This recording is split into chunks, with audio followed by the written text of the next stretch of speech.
Introducing Datamotive, a cross-cloud replication and recovery engine. With Datamotive, you can migrate and recover your workloads from any public, private cloud to any alternate public, private cloud. Datamotive's technology enables migration, recovery, and replication workloads with a recovery SLA of 10 minutes, irrespective of the source cloud, workload size, and type.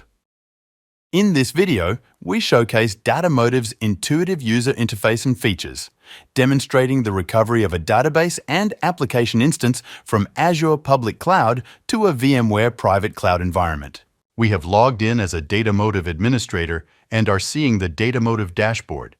Sites are defined as the source cloud from where the migration or recovery is to take place and target cloud where the instances will be recovered.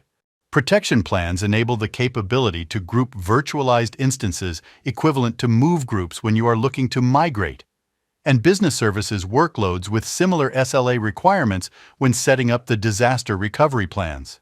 Protection instances and storage are the number of virtual instances and total storage in scope of Datamotive. On the next row are the system performance indicators hyperlinked to alerts and errors. The RPO and RTO are the aggregate replication and recovery metrics. The RPO is the average recovery point objective set across the entire system, and the RTO, recovery time objective, indicates the average recovery time per instance delivered by Datamotive.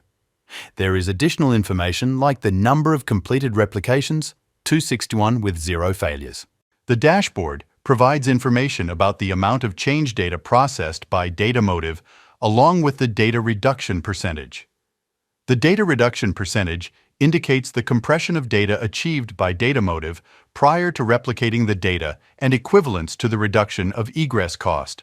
Next are their graphics to showcase the percentage of landscape protected by Datamotive. Datamotive provides information about how the data replication is using the network bandwidth, upload, and downloads. The cloud graphic indicates the relationship between the source and target clouds. The arrow shows the direction of data flow. The last piece of information on the dashboard is the status of the Datamotive appliance across all clouds. Now let's talk about the protection plans. They are move groups when leveraging Datamotive for migrations and business service workloads that need to be grouped together when leveraging Datamotive for disaster recovery. This is the aggregate information of all the protection plans created in Datamotive.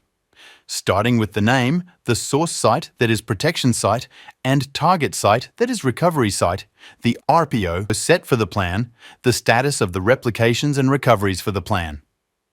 Let's select an existing protection plan. This is the protection plan dashboard and where we see aggregate information about the plan. The source site with some basic details and the target site with some basic details. The instances in the plan, tab for information around the number of replication job and their status, and tab for information on the recoveries conducted. Let's see how a protection plan is created. For this, we will edit an existing protection plan. The workflow and the steps for creating a new plan are exactly the same when creating a new protection plan. The first step is to give a name to the protection plan and validate the source, target sites. In this demo, the source site is Azure, and the recovery site is VMware. In the second step, Datamotive does a self-discovery of all the instances within the source cloud environment. Instances can be added to the plan by scrolling through the list or alternatively search by typing the instance name. In this third step, we set the recovery configuration for each of the instances in the target cloud environment. We start by right-sizing the instance. The compute family, storage are dynamically populated values by Datamotive based on the availability within the target cloud environment. Datamotive allows for adding tags to the recovered instance as needed. The next configuration is the network. Datamotive dynamically populates the network configurations like VLAN, subnet, instance network interfaces, and security groups from the target cloud environment. These values can be selected by the user based on the deployment architecture. Datamotive enables inserting scripts in Python, Golang, and Shell. These scripts will be executed as part of the workflow based on where they are placed, replication and recovery. The fourth step in the configuration is to provide the boot order for the instances. The boot order can be set based on a delay or stack order. The fifth step is the most important one, where the replication configuration for all the instances in the plan is set. The replication, or the RPO, can be set to as little as 1 minute, but needs to be mapped to the bandwidth availability and the amount of change data. Encryption, compression, and deduplication are parameters determining how data is transmitted between the two cloud environments. The differential reverse replication is one of the biggest differential features. By clicking this option, Datamotive enables for instances to be reverse recovered back to the source cloud. Last step is inserting custom scripts. These scripts will be executed as part of the protection plan at the beginning of replicating data and during recovery of all instances. These scripts can be leveraged for single-click full workload recoveries. With a simple 6-step workflow, the protection plan is complete. The entire workflow can be integrated as part of the DevOps pipeline leveraging Datamotive RESTful APIs. This is the source Azure site where we have 2 workloads which we are replicating to VMware, and we have a Datamotive management node. For this demo, we will emulate a disaster where in the source site, Azure is no longer available. To do this, we will power off all instances along with Datamotive management node. Just to summarize, we can perform operations like disaster recovery, migration, test recovery using Datamotive target site. The point to note, during the workflow for disaster recovery, user will be able to do a single-click recovery of the latest copy of replicated data during the last interval for protected instances. And during the migration workflow, Datamotive will perform a clean shutdown of the instances, replicate the residual data, and recover the target instances automatically, no manual steps required. Coming back to our disaster recovery demo, on our VMware target site, Datamotive dashboard look and feel, information is exactly the same as we saw when configuring the replications at the Azure site. To perform a recovery, we will navigate to the protection plan dashboard.